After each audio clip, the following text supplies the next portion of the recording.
Hello, Monarch fans, and welcome to the Hudson Homers podcast. I'm Gary, joined as always by my co host CB Wilkins and two special guests today. Head coach Chris Finwood and Dylan Brown pitched an awesome game on Saturday. Coach Finwood, I'll start with you. How was your weekend aside from the games, I think?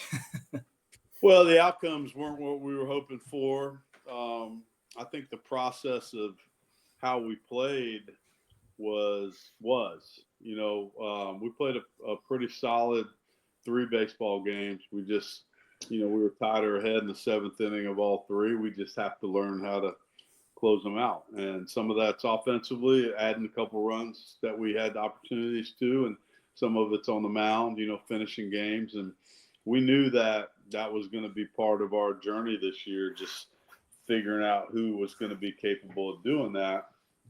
What we hoped was that, the three starters were going to, give us quality starts and get us into the games and give us a chance to be in those positions. And they certainly did. Started with Ben Moore on Friday. I think he went 4 1/3, 4 2/3. Threw the ball really well.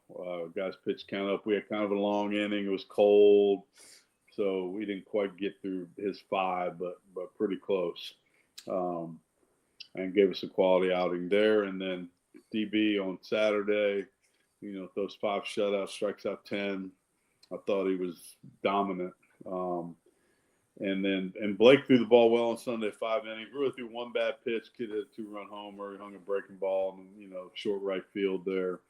But I thought that was as good as Blake's thrown the ball since his freshman year for us. So all 3 quality starts. We will figure the rest out. There's plenty of guys in that mix that can do it. It's just we got to go through it because they haven't been through it. And, that's just part of the process. There's no way to microwave it. You have to get them that experience and learn and see who thrives in different situations. And, Dylan can think back to some his experiences, the ups, the downs, the things you have to go through to get to this point. Baseball, it gives the painful lessons first, then you get the experience, man. She's a fickle lover, and she'll bite you and hurt you, and you got to just keep coming back because you love it. And, this group will do that. A couple played a very good team on their field. They were probably a little ahead of us in terms of, having, had more reps with the weather and things like that, the way it's been. But both teams played good defense. Both teams pitched really well. The difference in the series was they cashed in more runs than we did with runners in scoring position, and that's baseball. And so we certainly talked about that. And, I know we got Dylan on as our guest this week, and deservedly so. And before we get into his performance, though, I was going to ask him a question about how he liked pitching in the brand new gray kind of Yankees look, the Old Dominion on the chest and the Navy, stripes and the gray hat too. We were the gray man on Saturday. What did you think about that look, DB? I actually like them a lot. Last year it was I was always going with the navies last year, but the grays this year, I think there's something with that for sure. They looked really clean, especially on TV. They looked just really clean, looked super sharp. I think that the Yankees look you're going for was definitely resonated, at least through the TV broadcast anyway. And CB, you were down there taking a whole bunch of pictures. You sent me some great ones. Love it. Yeah, I told Finny, I said it's just a classic baseball look. I love it. I have one of our old gray hats I wear all the time. I might need some new hat. I might need a new gray hat, new camo. I'm just saying that. But no, it's such a good look. And then shameless pandering for something, yeah. And then Dylan, when you go out and just shove for 5 straight innings, it looks even better. Right. Yeah. We can wear that gray uni with the Navy hat, and it'll look just like the Yankees. Yeah, I think. So we want to try the all gray. We can wear that gray hat with the Navy tops and gray pants. It'll look good. We'll be able to mix and match that around a little bit, I think. But I thought it was good look for the guys. And DB looked great out there pitching in the Grays. And, talk a little bit about that outing. I'm sure you guys have some questions for him regarding that as well. Yeah, so I feel like with that outing, it's just me going out there and doing what I've trained pretty much all of the summer, fall, and preseason, just going out there and implementing all of that. I've pretty much 2 new pitches with my new changeup and my slider. So just being able to utilize that against different uniforms that was really cool. I don't want to say like toying with hitters, but kind of controlling counts with all 3 of those pitches. It's something that I haven't been able to do the past 2 seasons because I didn't have a main slider. So just having all 3 of those pitches I feel like that was pivotal to being able to like stay in control of counts and then put hitters away later on in counts. It definitely looked like you were in control the entire time you were on the mound. 5 innings, no runs, 2 hits, 2 walks, 10 strikeouts. Pretty dominant day, and almost seemed like an extension of kind of where you wrapped up your season last year, where you really locked in, looked great up there. Now you add 2 new pitches. Just how satisfying was that for you to see that hard work of the offseason pay off early for you this season? Yeah, I mean, it's cool to see coming out the first outing. I know where we want to be at the end of the season. So just hopefully stay on that path and keep growing, keep getting better as the season goes on. So Dylan, we were talking about this the other day. We've not ever had you on the podcast before. So welcome, first of all. I genuinely one of the nicest people I've ever met in baseball, and I always think it's fascinating because then when you're out there on the mound, you're mean. You kind of you have like this. I had a picture of you walking off the mound after one of your big strikeouts, and you guys look like you just bit somebody's ear off. Like you. So what's that like for you? That switch between like I think everyone on the team would say you're probably one of the nicest people they ever met. How do you make that switch? That's something that I don't really like focus on. It kind of just like comes on to me as I get closer to start time. I kind of just let like my competitiveness take over and go out there and do my thing. It's not something that I have to like do some sort of specific like routine to get into there. Just kind of happens. I know we've talked about before, like your first year, like I remember your very first start. I feel like you used up all your energy kind of pacing all around the mound and just running all over. You were doing laps. And now you're under control. You're there. Is that something you feel like you've at least bottled that energy in a more useful way? Yeah, that's something that I've talked with Finny about, just trying to get all of my energy towards facing a hitter and not, I mean, before you would see me walking up and down the dugout, kind of just focusing on the wrong things with my energy. So it's just using all of that energy to go out there and throw strikes, throw pitches, and get outs. Yeah, I think what you're seeing now, guys, is a guy that's put the miles in. He's been through the ups and downs and the good times and the hard times that all the good ones go through to get there. And I always say this, like things get muddy in the middle of improvement. And that's where a lot of people give in. And Dylan just has not been willing to ever give in. Like he's always searching for different ways to get better, improve his movement patterns, his body, his flexibility, his explosion. He's very much a student of pitching. And him and Mike work really well together. They were in there this morning breaking down the outing, and just trying to find ways to improve on it. And obviously, the high strikeouts, it's a catch-22. The high strikeouts usually means higher pitch counts as well.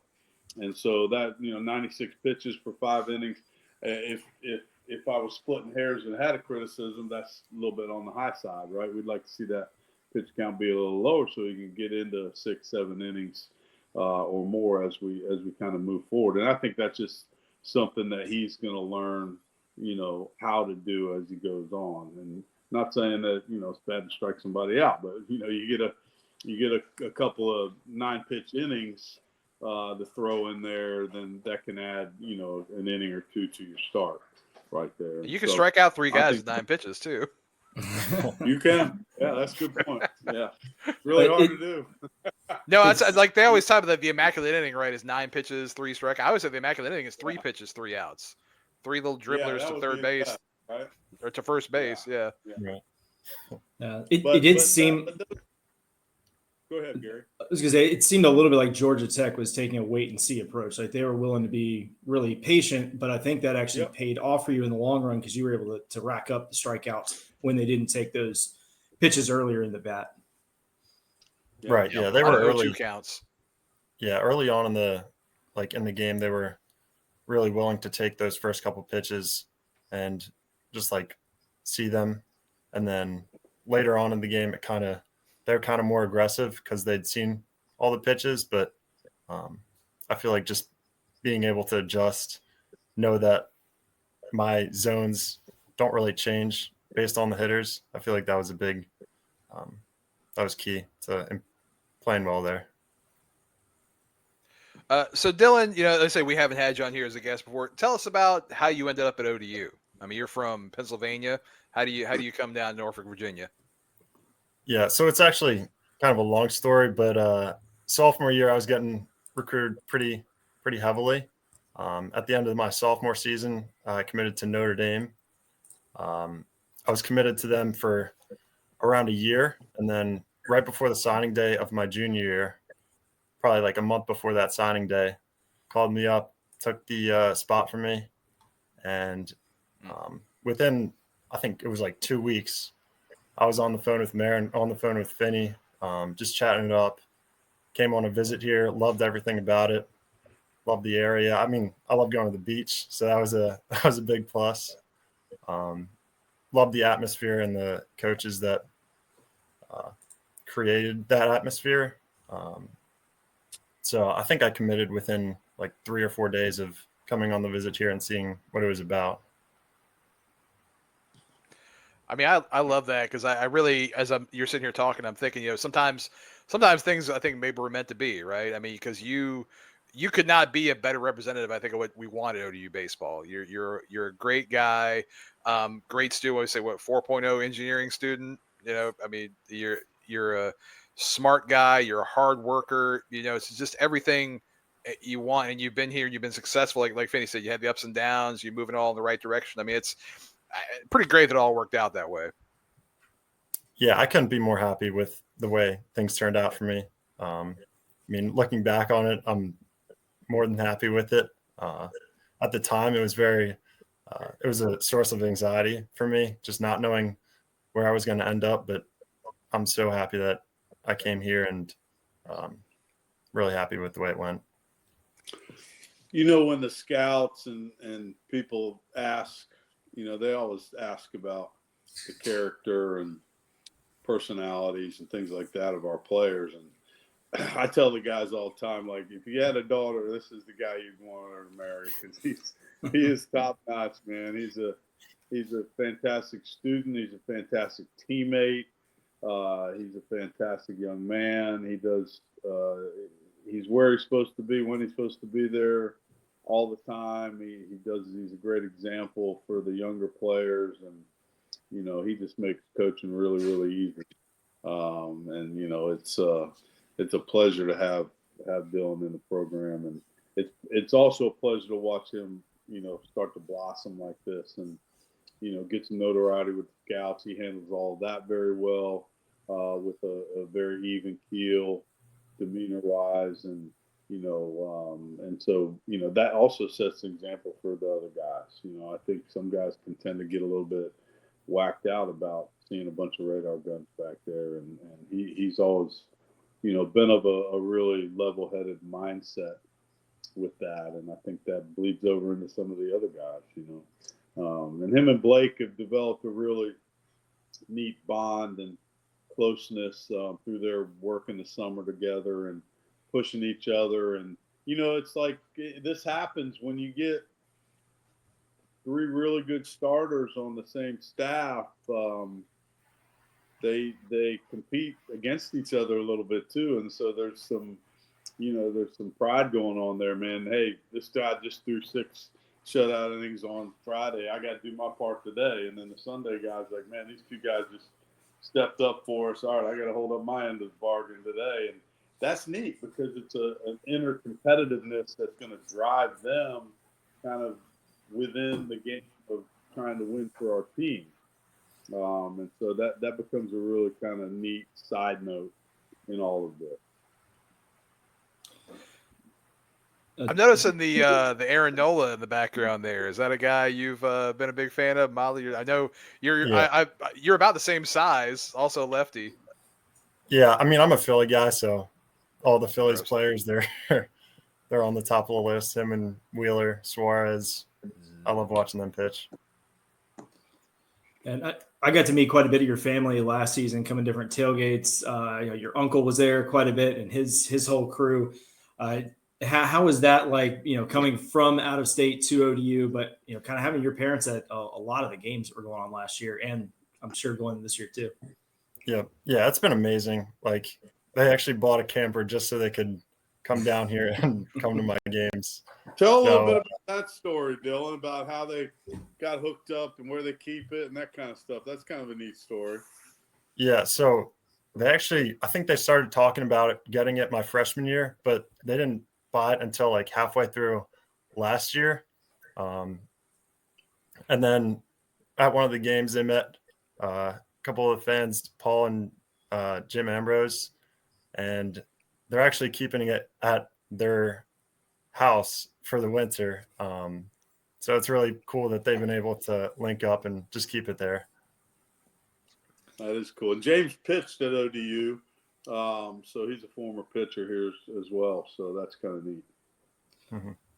Yeah, I know Angie Hollabetz had texted me on Saturday just talking about how you just were total domination out there on the mound, and she was super pumped up. So I think a lot of those parent groups are still very much watching and paying attention, even though John's in the pros now. Yeah, it's been really cool with like former players as well, like guys that I played with, just getting text for them. It's been really cool. Yeah, speaking of former players, I had a text on Friday evening after our game from Vinny Pasquantino, and he said, man, tough loss. I watched the game, fired up. The freshman first baseman, looked good out there, and give me his number. I got to text him about something. And so I did, and I see, the last freshman first baseman that played here was named Vinny Pasquantino. And he said, I saw him say, my bad, after he dropped the foul pop-up in the 8th. And he said, I just wanted him to know, like, don't ever say that. Like, no one thinks you're trying to screw it up. Like, don't say that ever again. Sir. Gonna have a different look at first base over the next weekend. That's the closeness of what really makes this program cool, man.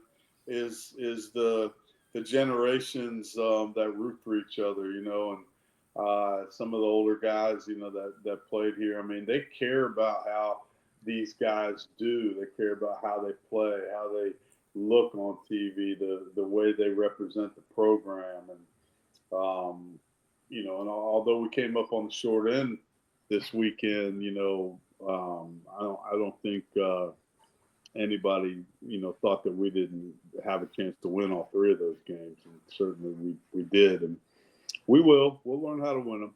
And Coach Hall, he, after the series, he goes, man, you guys are going to win a lot of games. He goes, those 3 guys were really good. And Scott Strickland, who is their operations assistant, the former head coach at Georgia, for the last 7 or 8 years. And I've known Strick a long time. And he said, this was Sunday before the game, he said, man, those 2 lefties can throw start for any team in the SEC on the weekends, the way they're throwing like that. And so those are 2 really good baseball people. I mean, and they've seen a lot of baseball. And so that's good to see. And I think those are, hearing that doesn't do anything but motivate guys like Dylan Brown more because it also grows their confidence. Other people see them that way. How they view themselves is really important. And they're still pedaling the bike, trying to even get better. We are going to need these guys to go deep in games this year. I think that's a big key to our season, and they know that. And they also know we're not going to kill them. The pitch count's going to be there. We're going to protect them. We want them out there for 14, 15 starts this year, and to do that, we're not going to. I've been doing this too long to ever over pitch a kid, especially somebody with a future like Dylan has in baseball. It's a long season. I think my takeaway from watching all three of these games and rewatching some of them today is there wasn't like this huge difference. It didn't look like a mid-major team going up against the Power Four. Like it was neck and neck, a ball here, a hit drops in there. It's a completely different outcome of how the series goes. So, the losing the three games, obviously not something that you all want or ODU fans want. But this isn't a situation where we rolled into Atlanta and lost by double digits 2 of the 3 games, and we're only competitive on Friday. Like competitive throughout, down to the end. I mean, bounce here, bounce there, maybe 5 degrees warmer temperature. We're talking about some different things. But Dylan, in my opinion, you were the best pitcher on the mound for either team this weekend, and I don't think it was relatively close. So I'll take this challenge. I know the goal is to continue to get better and look forward, but what takeaways do you have from this first weekend that you're going to kind of look at this week and then try to continue to evolve yourself as you go into the Charlotte series? Yeah, so I feel like with that outing, it was just solidifying that like my plan was working. Like the pitches that I was throwing, they were going to be effective. Knowing what pitches are effective and what counts, I feel like that's a big thing that I learned and am able to learn from that. Like if I throw a certain pitch and they foul it off, when I'm trying to get a swing and miss, where do I throw it to get that swing and miss next time? So it's just trying to learn off of each pitch, each swing, that's good hitters that we faced against Georgia Tech. So going into a Charlotte series, it'll be interesting to see how the Charlotte hitters change their approach and kind of try to battle what I'm able to do out there, and kind of just as I keep my plan going, just see what they do. Litigious chess match. I think is that how you put it last year, CB, when we play Charlotte? Yeah, litigious is definitely my word for every time we play Charlotte. There's a lot of arcane rules that no one's ever seen or heard of. Yeah, that is true. Yeah, it can be some things going on for sure. It's been a great series, between. I love it. I would love to see Charlotte be our big rival in all sports. I think we're pretty competitive at the same level in pretty much everything. It's close enough that both fan bases can go the other one. And not just because I went to Charlotte before I went to ODU, but I'm a big fan of that being a rivalry, that making that deeper in all the sports. Yeah, and it's too bad we ended up not being in the same league. Yeah. Very long after that, but it's something we want to keep as a non-conference series because it's not too far a trip for either of us. Good RPI weekend, and it's very competitive. I mean, last year, I think 2 years ago we went down there. We split the first 2 and got rained out on Sunday. Last year they beat us on Friday, and we came back and beat them Saturday, Sunday. And so, we're playing them down there and on the road, and you got to beat them.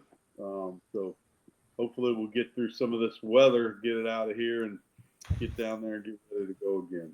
And I think one of the challenges, look, man, when you're a starting pitcher, unless you throw the 9 innings, you're not the guy that's out there on the mound when the last out's made. And so one of the things that I think are really important for Dylan and Ben and Blake is how much what kind of effect they can have on these other guys that are going to have to be in the game after them.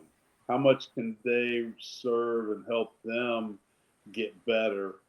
Because it will directly affect their win-loss record and things like that. Like, you you throw 5, 6, 7 innings and you come out there with a lead, you daggone want to keep it, right? And so, like, all right, how can I help this guy get better? How can I help this guy get better? Because when we can figure the bullpen out, we're going to be pretty good. I really believe that, and I believe we will. There's pieces in there. They just haven't done it yet. We got to get them out there and figure out. I mean, Baines came in and was throwing 97 this weekend. Like, I mean, he was throwing some fuzz up there. And, he pulled his hamstring a little bit on that bunt play, but he's got some good stuff. I think so. Pizio's got a chance to be a kind of guy that can do it that way. Hubble got a chance to do it that way. I thought Kellen Davis threw the ball really well. Lanford threw the ball really well. Who am I missing? Anybody else? Bailey pitched really the first inning, did really well. Yeah. Bailey went through the 1, 2, 3 in their lineup, and threw the ball great and 4, and he went back out there and it's like in the 9th inning, man. If you get that leadoff guy out, you're gonna win. And we walked him, and then it just kind of snowballed from there. But that's where if you got a guy that's done it, he's in the game in the 9th. We don't have that guy yet, and so we got to find that guy. And so that's part of this process, and we will get there. That's what this early season against really good competition is going to be about for us. So, get the bullpen figured out, hitting better runners in scoring position. That's going to equal up to some wins. All right. Well, before we go to a quick break, any final questions for Dylan other than good luck on Saturday? Just good luck in general. I mean, Dylan's such a good kid. He's so easy to root for. I hard pressed to find anyone that doesn't love Dylan Brown. I'm excited for you, man. Unfortunately, this is going to be your last year at ODU because you're going to be a pro after this. But I'm very excited to watch it. Thanks, CB. Appreciate that. All right, Dylan, thanks so much for hopping on here with us. Hope to have you on again soon here in the future, and good luck Saturday. We'll be right back with a little bit more from the Georgia Tech series. This episode of the Monarchist Podcast is brought to you by the Pride of ODU Collective. Their mission is to elevate the experience of student athletes through name, image, and likeness, while also elevating the fan experience. If you or your business are interested in getting involved, you can reach out to us directly or go over to theprideofodu.com. That is theprideofodu.com. Thank you for listening, and go Monarchs. All right, and we are back. Thanks again to Dylan Brown for hopping on with us for a little while today. We're going to continue to throw some players in the mix here, just like we did last season. Of course, we've been so lucky to have Coach Finwood on every single one of our episodes so far. I think that will be a continuing trend when travel and time's allowed. So, Coach, we definitely appreciate it. But looking forward to Charlotte. We know that they're a tough opponent. I feel like every series with them is knockdown, drag out. Crazy things have happened. But if you've had any chance to look at them from the first series, they only played the 2 games. They got their doubleheader in. They split in that. But anything the fans should be on the lookout for before you head down to Charlotte this weekend? Yeah, I don't have anything on them yet. We were, scrambling around trying to decompress from the weekend and some things with our team that we had to address and just talk about and work on in a short practice today. So we'll get into probably the film and the scout report a little bit more tomorrow on them on Wednesday. They'll be good. They split with Northeastern. Northeastern's good. It's on their field. It's going to be another chilly weekend, but I think it might be better once this stuff gets through than this past weekend. It looks like mid to upper 40s, maybe low 50s and sunny. So that would be an improvement. And as one of these days the weather's going to turn for us. By gosh, I'm about ready to be done with this. We brought that Norfolk weather down there with us. We totally did. We bring it wherever we go. We do. Well, Finny, since we don't really have an idea much about Charlotte, which is fine. Again, we all know they're going to be competitive. It's going to be a good, fun series that's frustrating sometimes for me personally as a fan. But I was because I was able to be there this weekend in Atlanta, which was super fun. And as always, it's such a fun experience that I've never felt like sometimes you go around teams, take pictures, and you're kind of like you're there, and they're accepting that you're there, and you guys are just like it's family. I'm in the dugout with you, and it's a wonderful time. But I was able after each game to be there, as you're talking to the team. And I really the messaging you had for him every day, I just thought was so good. Can you? I mean, obviously you don't have to give us all the specifics, but kind of the general theme of what you were kind of talking to him about after the games. Yeah, I think for me, it's about how we play. Like, I know we get judged on did we win or lose, but I really believe it's about how we play, our energy. Did we, did we play solid baseball? Did we look like we belong? Did we carry ourselves well? Was this guy? I thought we had one or two players out of the whole group that played this weekend that weren't really like moving forward, like pressing it like they belonged, and they were going after it. And we addressed that with them. But as a group, our guys looked ready to go. They didn't look in the least bit out of sorts or look like any of them thought they didn't belong playing at that level. And that makes me feel good. It makes me feel like we got the right kids competitive wise. They listened to the message about not playing, we're playing some good names, right? Not playing the jersey and playing the game. And look across the field and look at the guy that's playing your position and say, I'm going to outplay you today. And so, you get beat in the 8th, you get beat in the 9th, and you get beat in the 7th. So, late in all three of those games. And we had chances to win all three. And I think that's what I wanted them to understand. Like, just got to play a little bit better. This was just the opening weekend.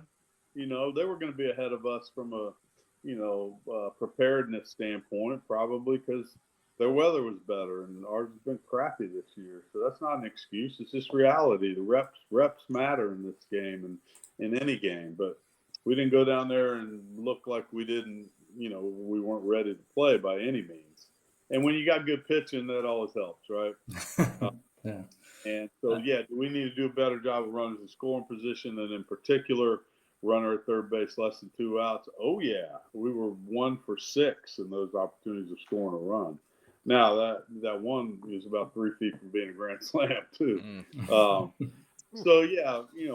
it's a game of inches, right? Like, Brian Thomas gets his glove on that ball and almost makes a great catch. That's a whole different 2 runs don't score that inning. Ticks off his glove and goes to the wall. Luke probably had a couple opportunities for home runs. I think Kanan and Zadalis both as well, and Wynn just kind of killed them. But that's the game. It's okay. You just got to keep going out there. I use that term all the time. Keep pedaling the bike, man. You just can't stop pedaling. You'll get there if you keep on going. And these guys, like I think they really believe if they play well, they can win. That's always the message. Like, it's up to you. It's not who we're playing or are they that much better than you, or anything like that. Now, if we don't play well, we're going to get beat. So we're not that much more talented. We're not so overly talented that we cannot play well and win. We are talented enough that if we do play well, we'll have a chance to win. And so then it's just a matter of putting guys in the right spots and, having them come up for you. I thought Luke Waters had a lot of RBI opportunities and just didn't work out this weekend. But he'll get there. He's a good player. He's one of our best hitters, and we keep putting him in those situations. He'll start cashing them in. I believe that. Well, how about a guy that did? Sorry, Gary. How about a guy that did have some success? You might be asking this anyway. Yep. Efren Morales. Yep. That dude. Yeah, he's our own version of Jose Altuve, right? Yeah. He's just a tough little sucker. He gets on base. He's a good hitter. He hits the ball all over the park hard, and he's super competitive. And what you talk about, great energy, man. Like, he brings it. He is serious. That guy, from the time he's gotten here, is just hit. He is not. He has not hit yet. So we said, and he gets on base, and like he's not a great runner, but he's not slow either.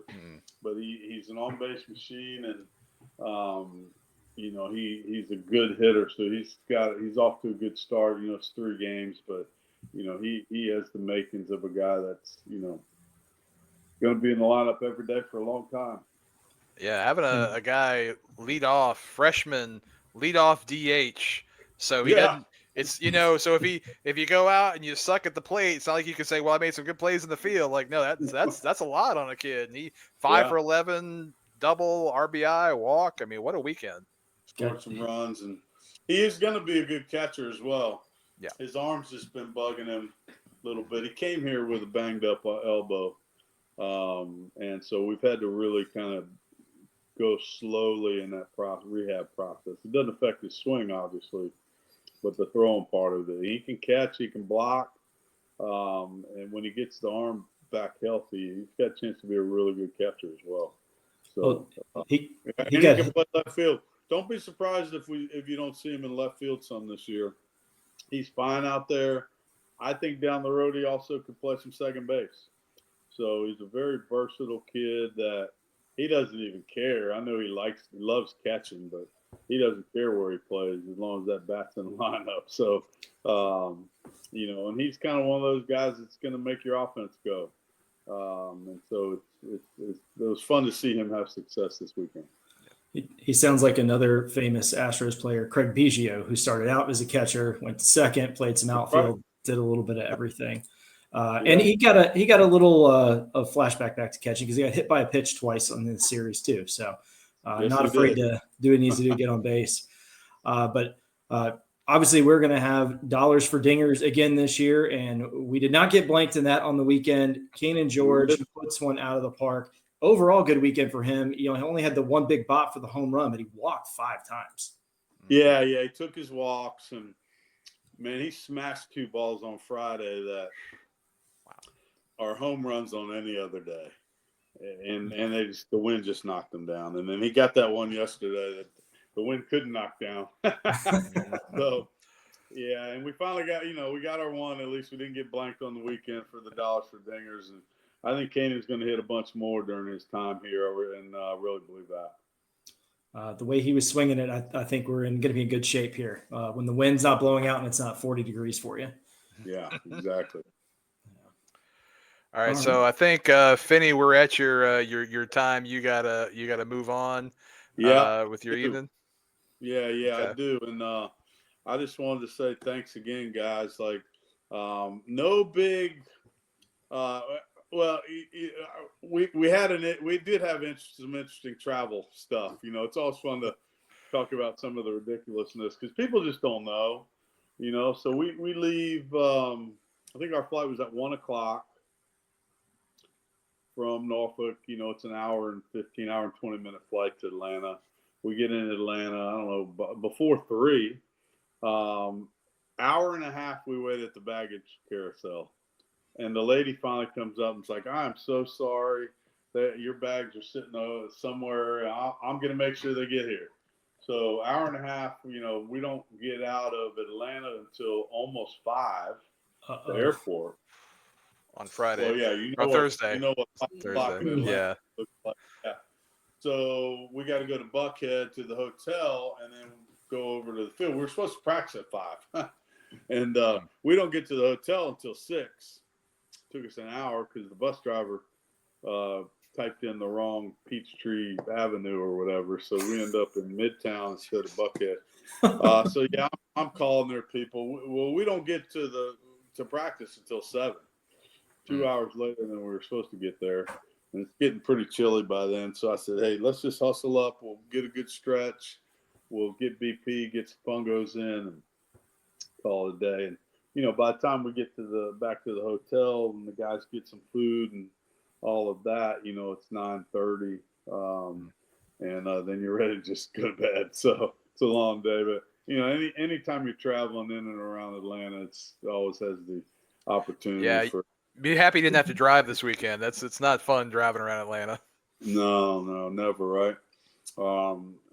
And then, it took forever on Friday to get to the ballpark, all that stuff. So, but we stayed in a nice place.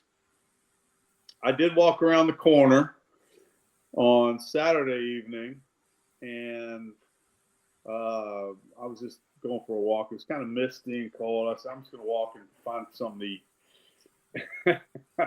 I take a left around a corner, and I come upon a place that says Kebab Haven. And it is kebab attached to a hookah lounge. I go, that food has to be good, right? Yeah. Like, how could you go wrong there? Yeah. So there's a guard at the door, and it's open till 4 a.m. Friday and Saturday. That was on the market. But how can I not go in there? Like, you have to, right? Like, come on. There's a security guard at the front door, and he said, "What do you need?" And I go, "Can you get food in here to go?" And he goes, "Yeah, come on through this way." And so he lets me in, and you got to walk through the hookah lounge to get to the Kebab Haven restaurant. And you can't barely see the door because there's so much smoke in the hookah lounge. And I'm going, this food is going to be fantastic. I'm telling you. I know it's got to be. And you get up there, and they got every kind of kebab and wrap and falafel and turkey and lamb and gyros. And I had a couple kebabs and got them to go and took them back to the room, and they were great. So that was my adventure. I try to have a food adventure on every trip at some point. So that was it. Yeah. Kebab Haven next to the hookah lounge. Have to look that up next time I'm in Atlanta for work and retrace those steps. Right, Embassy Suites. Yeah, can't go wrong. That's great. What could go wrong? Yeah. Hey, you got some good food. That's all that really mattered at that point. That's right. Yeah, good food comes from strange places sometimes. Hey, I'm always on board with. If it looks like a greasy hole in the wall, it probably has the best food around. So that's usually where you'll find me. Yeah, perfect. Well, thank you guys. And CB, I'd like, before we go though, I want to get some of your take, man. Like, feel like as a guy that's been around the program, but we're comfortable. I know you're comfortable, like being in the dugout, being around the guys. What's your take on this group from this weekend's, like the energy in there and the things that you were kind of feeling in there during the series? No, we got some good kids. I mean, I think I don't care who you are and how confident you are. When you get down a little bit, that's frustrating and things get down. But I mean, even still, even after happening 3 times in a row, we're there in the 9th inning. The guys are still like, no, let's go. I mean, we're down to 2 outs and 2 strikes. The guys, let's go.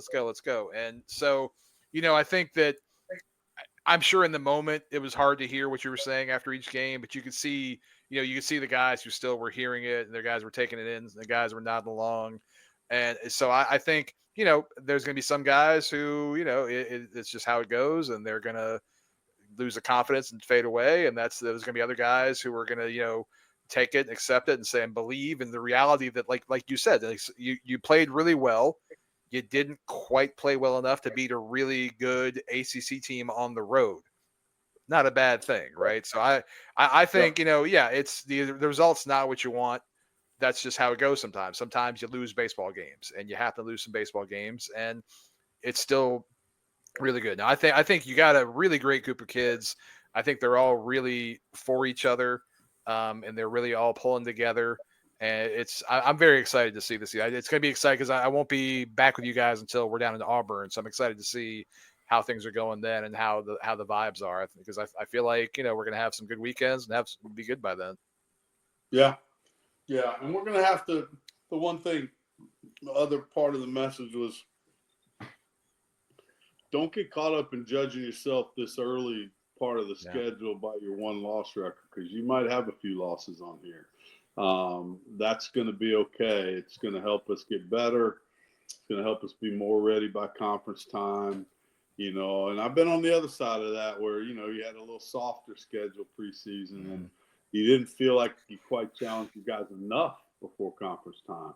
We'll be the exact opposite of that. You just got to make sure the guys don't feel beat up by it So you have to stay positive. You got to find the wins within the game, especially if they didn't end up on the scoreboard. And that's not saying, man, we expect to win and we're trying to win every game.